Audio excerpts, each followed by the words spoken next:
more than anything else invest in?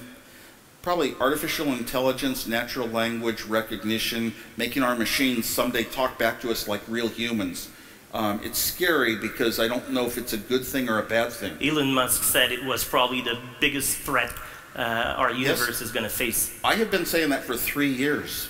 I've been saying it to the point that I got so horrible feeling every time I said what the outcome will probably be that I didn't want to, so I made up a reason it won't happen. Computers will not get consciousness. They won't have feelings and know you as a person. They won't look at your face. They won't know your heart and soul better than other people because we're at the end of Moore's Law. Moore's Law is a law of physics as to how many more electronic neurons we can build in a machine. How much smarter can we make a machine every year? We're about at the end of what we can do with physical steps, and I'm hoping that'll prevent us from getting there. I was talking that way for 3 years. Elon Musk says it's the greatest fear. Stephen Hawking says it's the greatest fear. I think Elon came back and said we've got to do everything we can to make sure that these machines are not destructive to humans, kind of like they treat us as gods. The way I look at it is everything we've ever built, every factory we've built, every machine that does something for us, we'll never undo it because we don't want to give up the lifestyle and go back to before those machines. Everything we've got electronically and computers and internet will never undo it because we like what it gives us. We build these things to do the work, to do our work for us, and then we get taken care of. They're built to take care of us, and we're like a family pet. I think we want to be the dog, the family dog. And we want to have everything given and supplied to us. And after I got that thought, this was a few years ago, I started feeding my dog filet steak every night. I'm going to treat my pets very well because we could be a pet someday. Wow, honey. My wife is in the assistance. Be careful. Okay. You referred to Elon Musk a couple of times. Do you have anything to do with the rumor that says Apple is going to get involved in the car industry? It's a rumor that's been going around, and that's all I know. I would never even ask anyone, important or unimportant, in Apple at all if they know anything about it. I would never ask that. It makes logical sense. A company as huge as Apple has to say, where can we find more growth and more markets? Now, Apple wouldn't ask it that way. I know Apple. Apple would say, how can we do more good for humanity? Put the good that we've done with consumer devices and phones and tablets and the like and music, how can we put those good things into other areas? And one of the biggest you come up with as far as importance to people, you measure it with money, is cars, automobiles, you know. I don't think Apple's going to get into the housing business so easily, and cars are becoming so much like computers. Look at the Tesla car, electric car, the electric charging stations are like a whole gasoline network.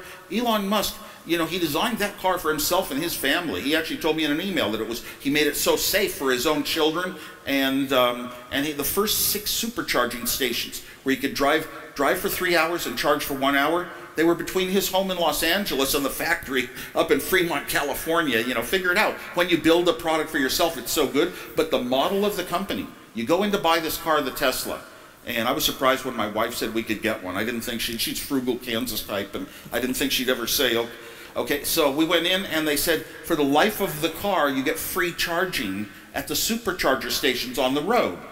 Oh my gosh, you know, I actually have some friends that, you know, from Apple and all that, that bought a Tesla that actually only charge it for free. They won't even do it in their garage. I like plugging it in the garage because it's my electricity from my house, from my garage. I feel like an ownership of it rather than I'm at somebody else's gas station with a big fancy name, you know, trust in them.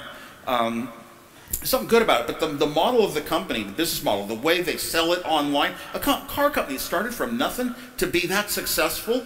This is the first time ever I'm starting to feel we could someday make a transition from internal combustion engines to electric. It might be possible out there, and this is a big step along the way to finding the methods. And you know, we're the largest producer of green electricity in the world, right here, hydroelectricity. That's good. You know, obviously, Elon. Now, sometimes you get into questions. Well, no, obviously, we should use all that we can. Can we use really green energy for the whole world? Some people have questions about that. And solar cells, like Apple's going to have this big solar array. Good, it makes Apple get the label of being very green. But if you take 2 joules of energy to create a solar cell that only gives back 2 joules of clean energy, you know, it's like there's costs that you have to analyze very deeply to take into account as to whether it's really green in terms of pollution, but it gets you the label green at least. And I'm glad to see that, because we've got to move eventually in the future. All the production of energy has to be less fossil fuel based, and we know it. You know, there's no pressure. It's not like 5 years from now, but coming soon. But no, I'm glad to hear that. I'm a fan. I wish I lived in Canada, because I like cold weather. I love cold weather. Now here I've got a big contrast. You have an open invitation. Here I've got a contrast because the people are so warm.